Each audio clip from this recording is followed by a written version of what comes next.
Outsourcing जी 8, ये जैसे India सरकार बनेगी, हम चाहे जिस पद पर रहेंगे, एमपी ही रहेंगे या सरकार में बहुत बड़े ओहदे पर होगा, वो तो ईश्वर के ऊपर है, हमारे नेताओं ऊपर है।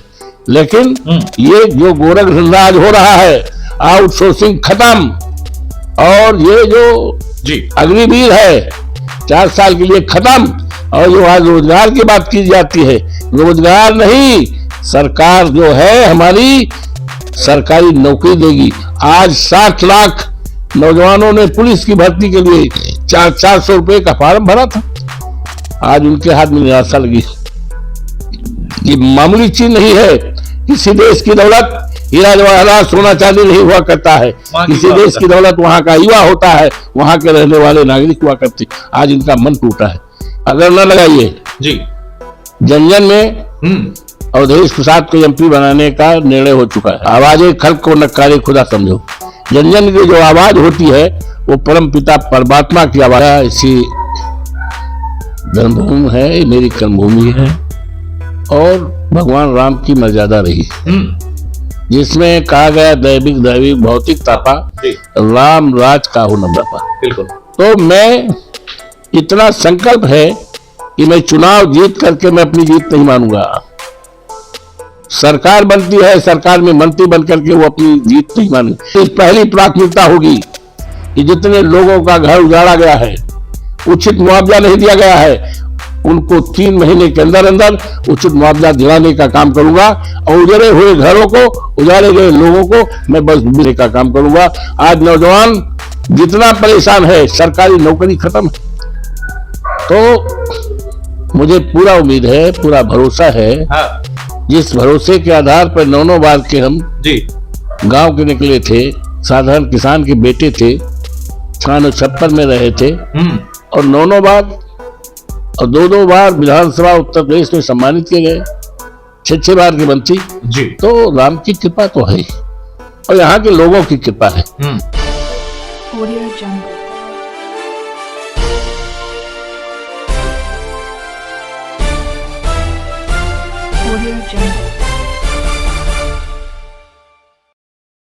और मैं हूं अभिषेक उपाध्याय। इस समय अगर बात करें तो लोकसभा चुनाव की सरगर्मियां बड़ी जोरों पर है। स्वर्गीय माननीय मुलायम सिंह यादव जी के बड़े ही करीबी नेता माननीय अवधेश प्रसाद जी, इनसे मुझे वार्ता करना है। प्रत्याशी हैं लोकसभा चुनाव का यहाँ अयोध्या जनपद से, समाजवादी पार्टी से बारे में सारा सब कुछ इनसे लेते हैं जानकारी। सर, मेरे चैनल में आपका बहुत बहुत स्वागत। धन्यवाद आदरणीय उपाध्याय जी। सर, सबसे पहले अपने दर्शकों के लिए और लोगों के लिए आप अपने बारे में बताएं। सर, पार्टी की जिम्मेदारी आपके पास काफी रही है, और कहीं कहीं देखा जाए तो एक बड़े समाज सेवी के रूप में आप उद्धृत हुए हैं। सम्मानित उपाध्याय जी, मैं अपने आवास पर मैं आपका स्वागत करता हूं, अभिनंदन करता हूं, आभार प्रकट करता हूं जी कि आपने अपने बहुत ही कीमती समय दे करके मेरे पास आए हैं। ये सौभाग्यशाली हैं कि मेरा जन्म अयोध्या में हुआ जी। मेरी पढ़ाई लिखाई बीए तक यही हुई जी, और हमारे रोम रोम में भगवान राम है, और यहाँ के भगवान राम, हनुमान जी और सरयू मां की कृपा से हमें 9 बार विधायक बनने का मौका मिला है जी, और 6 बार मंत्री जी, जिसमें 4 बार कैबिनेट मंत्री, श्रद्धेय नेताजी जी, और आदरणीय अखिलेश यादव जी, और 2 बार राज्य मंत्री रहे हैं, और मुझे विधानसभा में 2 बार सम्मानित किया गया जी। 403 विधायक हैं, इसमें मुझे सम्मान मिलने का, सम्मानित होने का अवसर मिला है। इसके लिए मैं सोहल विधानसभा क्षेत्र, जो आज बीकापुर में परिवर्तित हो गई जी, 7 बार हमको सम्मानित कर रहे हैं। सीक्वेंस में अगर देखा जाए तो आपने भूमिका शुरुआती में अपना परिचय भगवान श्री राम को आपने प्रणाम किया, श्री हनुमान जी को आपने प्रणाम किया, और माता सरयू को आपने नतमस्तक होकर के अपनी बात आपने शुरू किया। सर, इस समय मौके पे लोकसभा के आप प्रत्याशी हैं, अयोध्या जनपद से। सर, अयोध्या के बारे में सबसे पहले क्या कहना चाहेंगे, यहाँ के डेवलपमेंट के बारे में, यहाँ के विकास के बारे में, और यहाँ की जो यात्रा एक्चुअल में अपने उद्देश्य को पा पाई है, सर अधर में क्या कहना चाहेंगे? मैंने आपसे निवेदन किया जी, ये अयोध्या ऐसी धर्मभूमि है, ये मेरी कर्मभूमि है और भगवान राम की मर्यादा रही है, जिसमें कहा गया दैविक भौतिक तापा राम राज का हो न बापा। बिल्कुल। तो मुझे पूरा उम्मीद है, पूरा भरोसा है, हाँ।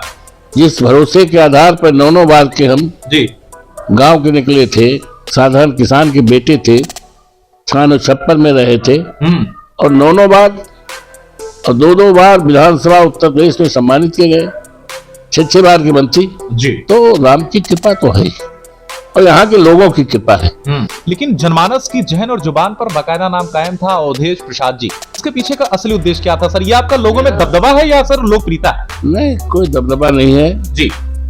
हमने आपसे निवेदन किया कि मेरे जैसे साधारण जी व्यक्ति को और समाजवादी पार्टी के साधारण कार्यकर्ता को इतना यकीन और भरोसा दिया जी और आशीर्वाद दिया।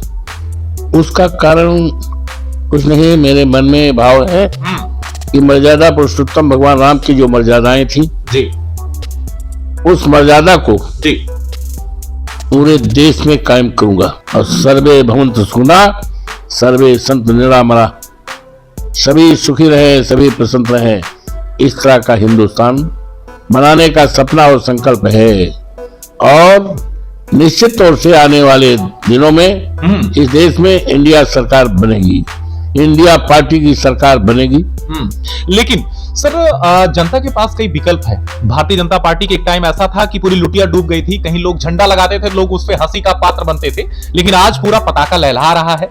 हर कोई भारतीय जनता पार्टी की तरफ अग्रसर है सर। जनता के पास कई ऑप्शन है, इसके बावजूद अवधेश प्रसाद जी को लोग चयनित करेंगे सर, समाजवादी पार्टी को चयनित करेंगे सर। ऐसा क्यों? ऐसा बतौर क्या क्वालिटी समझेंगे, क्या खासियत समझेंगे सर कि लोकसभा चुनाव के लिए लोग आपको सर चयनित करेंगे? देखिए, ऐसा है जी, हमने आपसे निवेदन किया है, लोगों ने मुझे परख लिया है।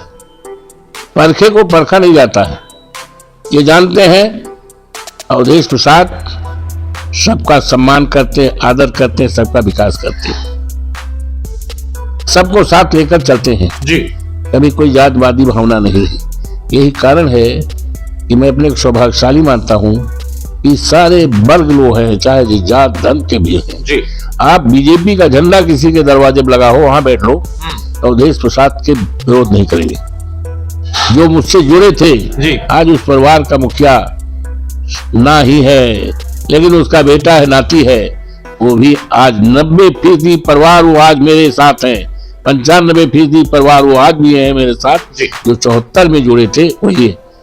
ये मेरी सबसे बड़ी ताकत है, यही मेरी दौलत है, यही मेरा सम्मान है। समाजवादी पार्टी से ऐसा कार्य रहेगा जो अयोध्या जनमानस के लोगों को मिल पाएगा और यहाँ के विकास को मिल पाएगा, कुल मिलाकर यहाँ के आम तबके को मिल पाएगा। अगर न लगाइए जी, जनजन में अवधेश प्रसाद को एमपी बनाने का निर्णय हो चुका है। आवाजें खल्क को नकारी खुदा समझो। जनजन की जो आवाज होती है वो परम पिता परमात्मा की आवाज होती। आप आए हो, स्वागत है। आप एक दिन में जी 100 आदमी से इंटरव्यू कर लीजिए, चाहे जिस जात बिरादरी से, चाहे जिस उम्र के, तो 100 आदमी में करोगे तो 75 आदमी आपको बताएगा अवधेश प्रसाद को हम लोग अपनी एमपी बनाएंगे। ये मैं दावा के साथ कह सकता हूं। अब आपको इनवाइट करता हूं, आज आए हो, इसी इलाके में किसी गांव में, किसी मोहल्ले में चले जाओ, 100 में पूछोगे 70 आदमी कहेगा अवधेश प्रसाद को हम लोग अपनी हर हालत में दिल्ली पहुंचाएंगे। तो जब ये भावना लोगों को है तो मैं इतना संकल्प है कि मैं चुनाव जीत करके मैं अपनी जीत नहीं मानूंगा। सरकार बनती है, सरकार में मंत्री बनकर के वो अपनी जीत नहीं मानेंगे। पहली प्राथमिकता होगी कि जितने लोगों का घर उजाड़ा गया है, उचित मुआवजा नहीं दिया गया है, उनको 3 महीने के अंदर अंदर उचित मुआवजा दिलाने का काम करूंगा और उजड़े हुए घरों को, उजाड़े गए लोगों को मैं बस देने का काम करूंगा। आज नौजवान जितना परेशान है, सरकारी नौकरी खत्म है। ये तमाम जो आज मेरे पास एक मास्टर साहब आए थे, कहीं चपरासी की नौकरी स्कूलों में जो 40,000 पाता था, अब उसको भी आउटसोर्सिंग कर दी गई। आउटसोर्सिंग जी 8 ये जैसे इंडिया सरकार बनेगी, हम चाहे जिस पद पर रहेंगे, जी साधारण एमपी ही रहेंगे या सरकार में बहुत बड़े ओहदे पर रहूंगा, वो तो ईश्वर के ऊपर है, हमारे नेताओं ऊपर है। लेकिन ये जो गोरख धंधा आज हो रहा है, आउटसोर्सिंग खत्म, और ये जो जी अग्निवीर है 4 साल के लिए खत्म।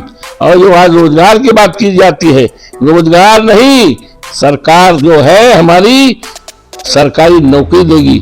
आज 60 लाख नौजवानों ने पुलिस की भर्ती के लिए 400 रुपए का फॉर्म भरा था। आज उनके हाथ में निराशा लगी। ये मामूली चीज नहीं है। किसी देश की दौलत हीरा जवाहरात सोना चांदी नहीं हुआ करता है, किसी देश की दौलत वहां का युवा होता है, वहां के रहने वाले नागरिक हुआ करते। आज इनका मन टूटा है, इनके मनों को जोड़ने का काम करूंगा और इन्हें रोजगार नहीं, सरकारी नौकरी और ये जो गोरख धंधा हो रहा है उसको खत्म करेंगे। ये चल रहा है, ये आपके पूरे अयोध्या जनपद वासी तो देखेंगे ही, पूरे प्रदेशवासी, हो सके तो पूरे देश के लोग भी देखेंगे। क्या कहना चाहेंगे मेरे चैनल के माध्यम से पूरे जनपद वासी को, पूरे प्रदेशवासी को और देशवासी को? मैं सर्वप्रथम यहाँ की धरती को प्रणाम करता हूँ जी, यहाँ के देवी देवताओं को प्रणाम करता हूँ, नतमस्तक होता हूँ जी, और यहाँ के रहने वालों को उनके चरणों को प्रणाम करता हूँ। उनके चरणों की धूल को अपने माथे लगाते हुए जी, मैं उनके सम्मान को, उनके आदर को, उनके विकास को और इतना करूंगा। और ये अयोध्या मामूली सीट नहीं है, इसकी चर्चा केवल अयोध्या उत्तर प्रदेश में ही नहीं, हिंदुस्तान में नहीं, वो दिन आएगा इसकी चर्चा पूरी दुनिया में होगी। और यहाँ के लोग इतिहास पुरुष होंगे जब एक परिवर्तन ला देंगे कि भारतीय जनता पार्टी जिस स्थान को लेकर घमंड में थी, राजनीति की रोटी सेकती थी, वहां की महान जनता ने बदल करके अवधेश प्रसाद को, समाजवादी पार्टी के कार्यकर्ता को, एक गरीब के बेटे को वहां पर बैठाने का काम किया। तो एक इतिहास बनेगा, इस इतिहास की चर्चा पूरे देश और दुनिया में होगी। आप ऐसा है, मुझे कभी छोड़ ही नहीं पाओगे, मुझे कभी नहीं छोड़ पाओगे। और मैं अपने सौभाग्यशाली मानता हूं जो मेरे संपर्क में आ जाता है, मुझे कभी नहीं छोड़ता है, कभी नहीं बोलता। इसका रहस्य सर आपकी सरलता है। जो भी ये सब कुदरत की देन है जी, बिल्कुल ये कुदरत की देन है जी, ये हमारे माँ बाप का संस्कार है, सोच है हमारे परिवार का, जो हमें मिला है। आपको बहुत बहुत धन्यवाद।